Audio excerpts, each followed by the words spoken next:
Good evening and welcome to Point Blank. Tonight on the program, it's my pleasure to introduce a university don of the Radicalist School, Dr. Bala Usman, a reader in history at Ahmadu Bello University, Zaria. Good evening. Thank you. Bala, you're welcome to this program. Thank you very much. I think it's a pleasure having you on a program like this. I know it's quite difficult tracking you down. I think we want to be very appreciative of the opportunity of having you here. You're most welcome. Thank you. Well, Point Blank, I don't know whether you've watched it, but it's a nationwide program where we bring in very articulate persons to talk about matters of the moment. I know you fall into this class, and I'm sure Nigerians would like to hear you today. We'll spend some 50 minutes talking with you on national issues. Just before then, I think we want to let our viewers have some little background about you. I know that for a very long time you have been in the university system, and when I introduced you as reader in history, I know many of your admirers will remember that this is one articulate intellectual who has refused to answer the name professor. What's your problem with that name? Well, it's simple. The professorship has been made into a chieftaincy title. And if I'm interested in chieftaincy title, I'll go and get one in Katsina, not in EBU. That's the problem. Now, I'm sure it will be improved in the future, but it's too late for me. I'm due to retire in 10 years' time. So I don't see why I should. There's nothing much in a title. A professor is a professor by the quality of his teaching and research, not by the title. And Nigerians are so obsessed with titles. So I think it's necessary for someone to draw the line and say that, look, there's not much in a title. In many countries, in some countries in the world, even doctor is not used. The highest, the most advanced academics are just called Mr. This and that. And even here, in our own tradition, Shehu Damfode was called Malam. It's only some people who call him Shehu. And Malam has a much greater level of respect. So quite honestly, I think I found that in ABU problems arose, with promotions and all that. And I took a position, and that position was not supported by the visitor and the authorities over some promotion. So I felt, why should I get myself, having taken an earlier position, change it? Particularly as it's too late. I'm too old to look for titles now. Well, thank you. You see, you are raising very, very fundamental issues. Our viewers, I'm sure, would like to know, when all these things you have said, are you saying that to be a professor in a Nigerian university is not worth the value of what a professor is internationally? The point I'm saying, I've been involved in teaching research in Nigerian university. And I was a member of the council, member of various committees, Senate, head of department, and member of the NPC. So there was a lot of discussion about how does ABU develop. And I was part of that, even as a postgraduate student. And I and others, following on the footsteps of our teachers like Professor Blythe Smith, insisted that while ABU should reflect its catchment area, we should not appoint northerners who are not qualified. That we should attain the highest standards in the world. Yes. When I was in council, we fought that out. There was a proposal that we should not even go for external examination. A committee was set up. We refused. After I left for Kaduna as secretary to government, they went ahead and promoted a number of people. I don't want to go into personalities now. And that was wrong. When I challenged that promotion, they tried to dismiss me from the university. A kangaroo court was established, but it could not work because the government dissolved the council. Then I was hauled before a tribunal charged with inciting students. So I gave a memo on academic corruption, which undermined the university, which led to the crisis we have been in and which we are trying to get out of. The main thing about education is standards. Standards to pupils. The teachers must set standards, both ethical, moral, and academic, professional. Now, if you undermine standards at the highest level of the university, at the level of the Senate, and you appoint people who should not be there, and these people can hold administrative posts. Anybody can be a VC and head of department. So this is the argument we had. So when the whole thing turned around, then they came and said, I should go and be a professor. So I said, why waste my time? See, so I believe things will improve. ABU has been recovering. And certainly there are professors who deserve it. I'm not saying the professors are worthless. Many of our colleagues are really professors, excellent academics, anywhere in the world. But I'm saying the specific circumstances which led to what happened. And the same people who are running around asking me to be a professor now are those who did not support the position that you should only be a professor if you have reached the standard which was originally established in ABU. Isha Audu came as a deputy associate professor. He didn't just rush to be a professor. He continued doing his work in the teaching hospital. When Ishaudu became a professor, you could respect him. When you see Professor Abdullah Smith teaching or talking, he is a professor. But all sorts of characters became, and now they want me to join them. Why should I? I have no time for that. Well, thank you, Bala.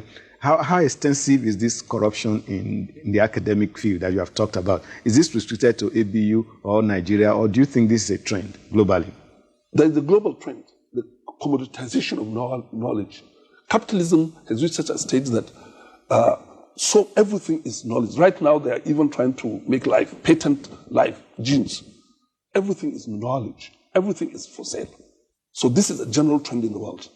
But in Nigeria specifically, there has been a collapse of standards in general. It is the universities have been part of that collapse. See, and I think it is not purely external, it's also internal. Externally, the governments have not helped us. They've appointed councils who cannot measure up to standards. The councils that have been appointed have not been measured up to standards. Appointment of vice chancellors has been reduced to appointing people who can lobby. The NUC has become an octopus, a sort of huge thing. If you go to that building, under Aminu Jibrin and successors of Aminu Jibrin, they became too powerful. And small boys who become directors in NUC go around loading it over VCs because the VCs themselves are not straight.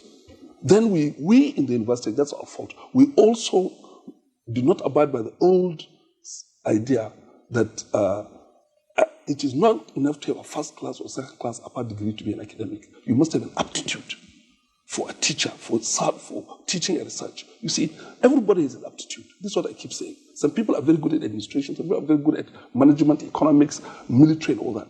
So when you get a teacher, now what happened in Nigeria was that under successive military regimes, the shortest cut to be a commissioner or a permanent secretary or a director is to have a PhD. So everybody rushed for PhD.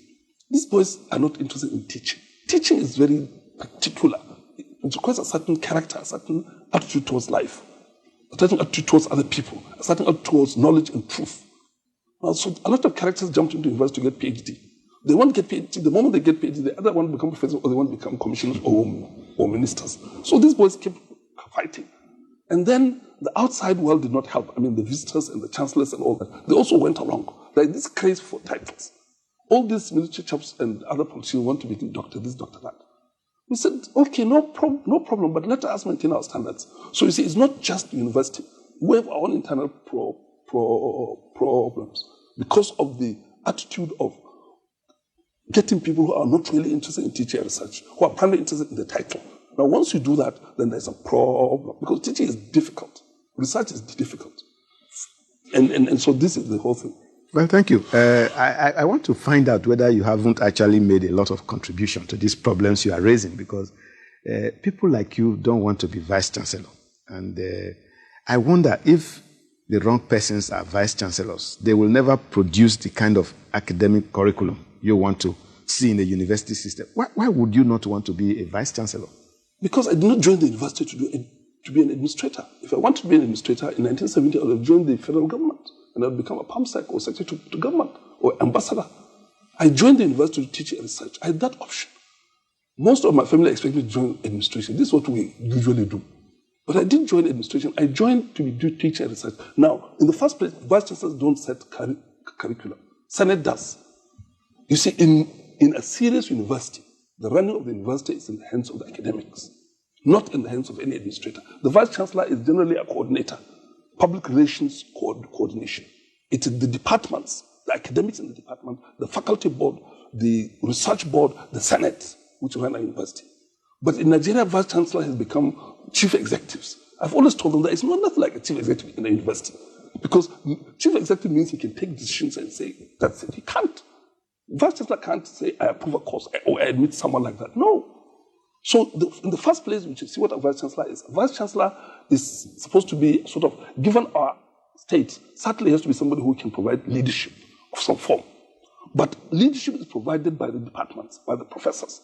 Now, the leading professors in the university and the leading academics and the young boys who are coming up, because a university is not just a matter of the older one, the younger boys coming up, work as a team to really decide the academic direction of the university. I've played that role. I've also done my job in the administration. I was head of the department for 5 years. Most of these, a lot of students, I recruited them, I taught them. I was in Senate, I was in council, I was in all the committees, that are required. Even recently, when Mama Kotogola was there, I was chairman of the committee writing the white paper. We wrote about 45 on every aspect of the university. In fact, they said I was running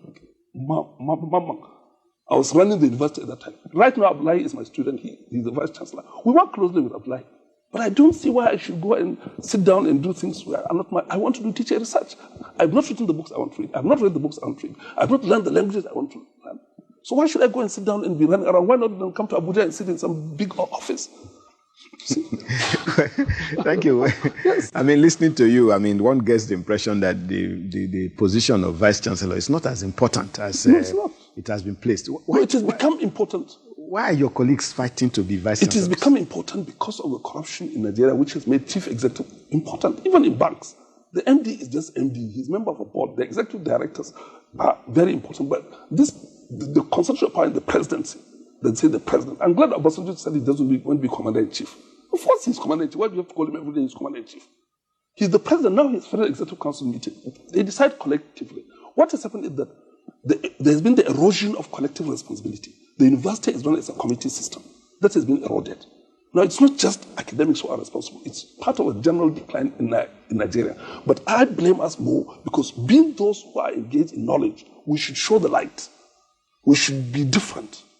Not different, wildly different, but certainly we should not sink in. But it sunk in everything VC does. Look, checks. VC signs checks. Even Mama, I was telling him, why do you have to sign a check? I told him, you can't know. He will sign 200 checks. He doesn't know. He's not controlled. I said, in a big bank, they deal with billions of dollars. The MD doesn't sign any checks. Control, systems of supervision and control is what you need. They sign checks. They see people on admission. They see all that. No, there is policy, coordination, public relations. That's what they're supposed to do. And the others to do it. So we have to restore the system as it was. One of the reasons I didn't leave the university is that I found a university which was very good. I learned a lot again from it. And I felt I cannot leave it when it's in a very bad shape. I thought I should stay and restore it. And restore the university system. And I think it can be restored. As part of the restoration of our country, it can be done. Thank you. Still within the university system, I know that you are a distinguished scholar in history. And if you look at the trend these days, you hardly find students who want to read history. And while everybody is clamoring to read law, medicine, and all that. Well, it's to do with history is dying. What is wrong? Well, it's the almost immediate response is it has to do with employment. Many people don't want to go into teaching. If you restore teaching, you see, if you restore teaching to the status that it used to occupy, people will go and read the humanities, the social sciences, and the basic sciences. People don't want to read mathematics. They don't read biology. Nigeria can't develop without biology, without mathematics, without history, without the basic science and the basic arts. But because of the way the system has gone, because of the way that we are not only a dependent capitalist economy, but a dependent capitalist economy in permanent crisis, the productive areas who produce the education, geography, history, languages, biology, chemistry, physics, they don't go. Because everybody says he wants his son to go and do profession and make money. And the fault is with the government. It's the goal with the governments because they don't give teaching the status it deserves. Why should somebody who goes and becomes an accountant earn more than a teacher? The teacher is more important. When we were old, when we were young, you know that. So it's not just history, it's physics too. Many departments of physics, there's only one. Why will Nigeria go without physicists? Biology. I think there's one university, one physics student. So it's not just history. Now, for the specific case of history too, there is a decision taken in 1970, certainly for the northern states, that we should abolish, and I think for Nigeria as a whole, to abolish history and geography in primary schools and substitute them with social studies. A decision taken largely under American influence. For whatever reason, we fought against it. I was teaching in Balear College then. I represented North Central State. And I and others fought against it. We said, people should start running history from primary school and geography. They must know where they come from, their background, how the world has come to be what it is. Even in the most elementary level, they must know their country and their villages and their areas. They said, no, social studies. Who is your father, who is mother? A lot of pap. Now, in America, they still insist on American civilization being taught everywhere in the world. So that has undermined history because people don't even junior secondary school, they've abolished it. So at the Congress of Historical Society of Nigeria, where I gave the DK Memorial Lecture yesterday, they are pushing for that. But this is not just our responsibility. It's the government. Obasanjo wants to restore Nigeria. You cannot restore Nigeria unless you restore the status of history, geography, language, physics, mathematics, biology. And teachers must be people who can compare favorably with any accountant, any banker. Why should a banker be earning 50,000 naira and a teacher in a secondary school teaching history? Not. Why? In other countries, it's not like that. You can't go to Britain or China or anywhere and find that gap. When a university lecturer, let's say lecturer 1, his take-home fee is not more than 15,000. His colleague in the bank is probably earning 80. And he's teaching physics. Without that physics, your country can't go anywhere. Or history. Without history, you have no direction. You have no country, in fact. So the issue is not history. People are avoiding all the basic disciplines, like mathematics. They don't want to do mathematics. Why can our country go without mathematics? Even English language, you go to these English departments, they likely do literary studies, not language. So some of us have been advocating that every university must have a department of English as a second language, since we've decided to use English and other languages. The literary studies should be given its own position as part of cultural studies or whatever. So these are the problem. Not so much history, but everything that is basic has been degraded. What is not important, which is tertiary, because this is primary. Teachers in these things are primary. So unless you restore teaching of the basic subjects and education to its status, then the country cannot go anywhere. And so it's not a matter of history. Well, from what you've said so far, particularly in relation to the numerical strength of these departments, you want students of physics in the whole university, maybe 2 students of biology in another university.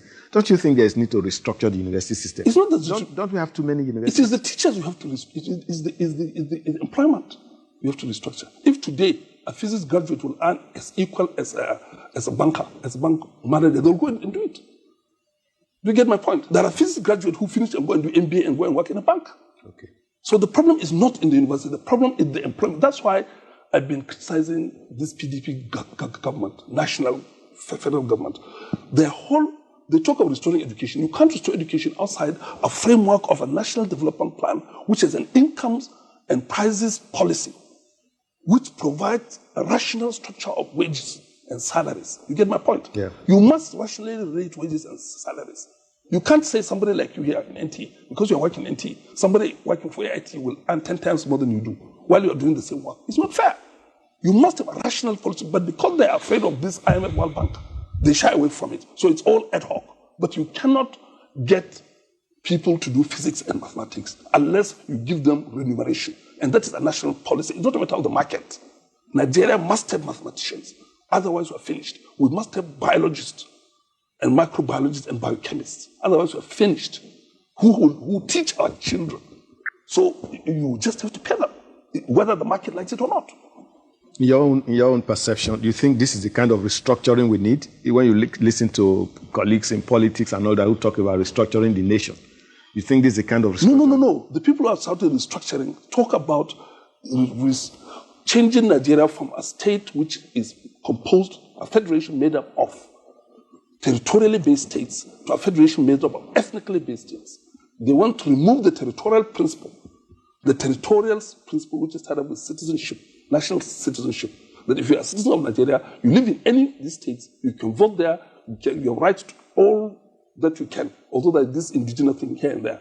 They want to change that to say that no, states should be based on ethnic groups, and that states should belong to ethnic groups. Now, this is what they're asking for. This is what I treated in my lecture, in my DK Memorial lecture. I showed how weak it is. They're not interested in these fundamental issues, how we go into the 21st century. They want us to start fighting the battles of the 11th century, about where there's a border between the Edo and the Orobo.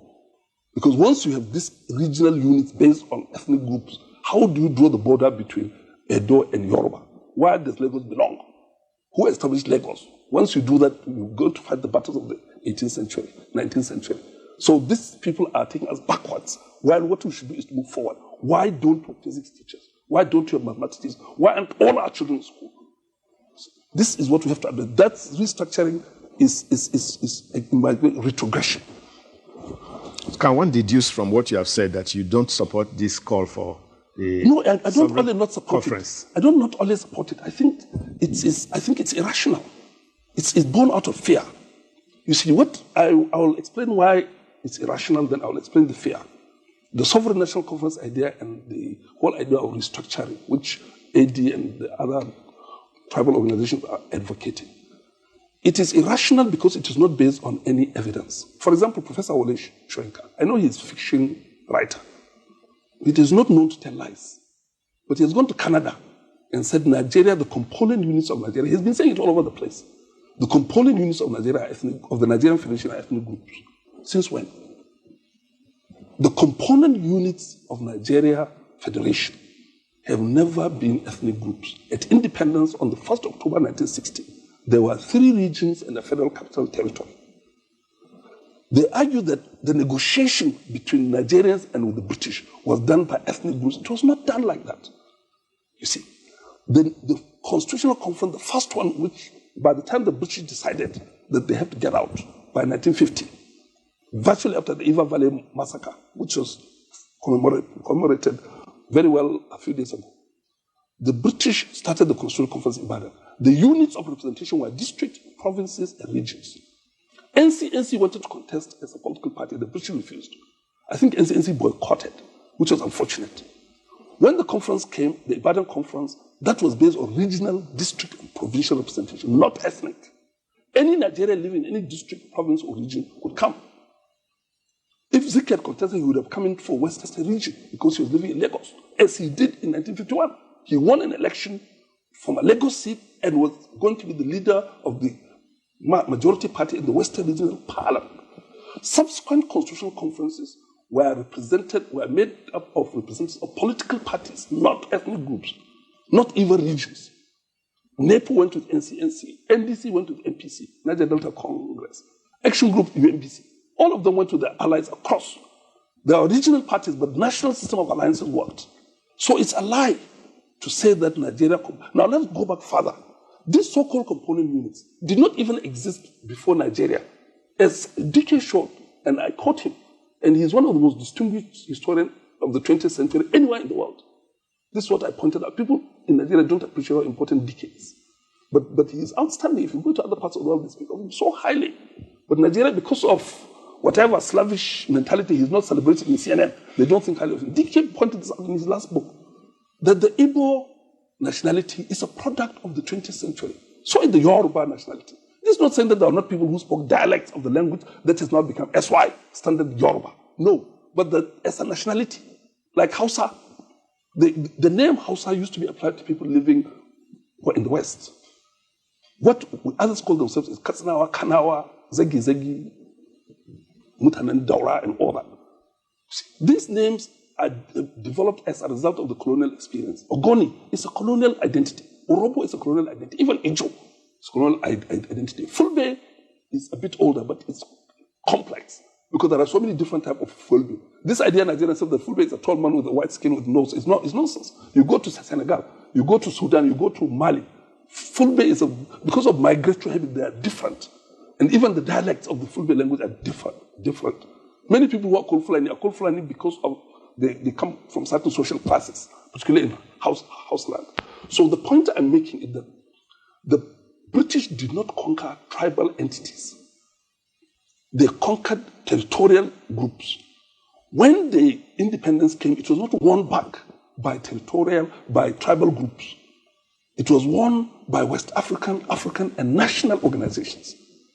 If the Ijo had fought the British and recovered the Niger Delta as an Ijo national liberation movement and restored their sovereignty, there is nobody who can come and contest their sovereign rights over their territory. But they did not. The Ijo chiefs, like chiefs elsewhere, supported the British. They were making their own chukuchuku here and there, but they supported the British. People who fought for independence were Zik, who people compare with others like Saddam Awolowo, but he's not of that level. Zik was a teacher to Nkrumah. He sent Nkrumah to America. He gave him the letter. He taught Mandela. I mean, Mandela, if you go to other parts of Africa, they look at Zik somebody. Zik is a world figure. It's just that Nigerians demean Zik. He's great. You read his book, in 1930, when all these people were in school, and they say, Saddam says it in his autobiography, My Life. He said he wanted to go to Lagos to see Zik. And Awolowo was full of praise of Zik, how he inspired it. But Nigerians now want to remove them as the regional leader. Zik is not a regional leader. He's a leader of Africa, of the continent, and of the diaspora. His book, Liberia in World Politics, is still one of the most brilliant examination of the economy and politics of an African country and of the global system. So let me go back to the issue I'm saying. It was people like Zik, African Morning Post, West African Pilot, Show Them the Light, then Sholanke, Folake, West African Students Union, then the Nigerian Trade Union Congress, Pa Imodu, and others. Then the Nigerian Students Union, who in fact forced the politicians from the NCNC, they are the ones who fought for independence. This independence, therefore, this sovereignty was restored to the people of Nigeria.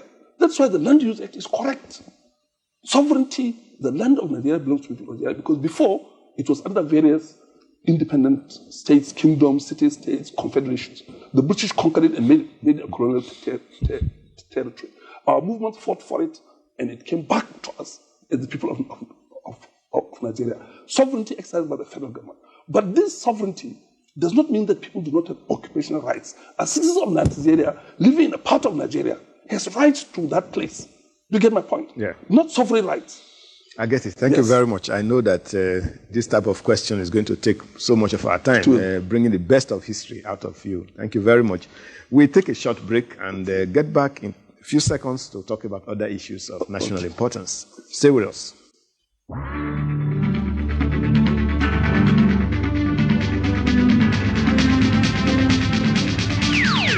Our president has promised.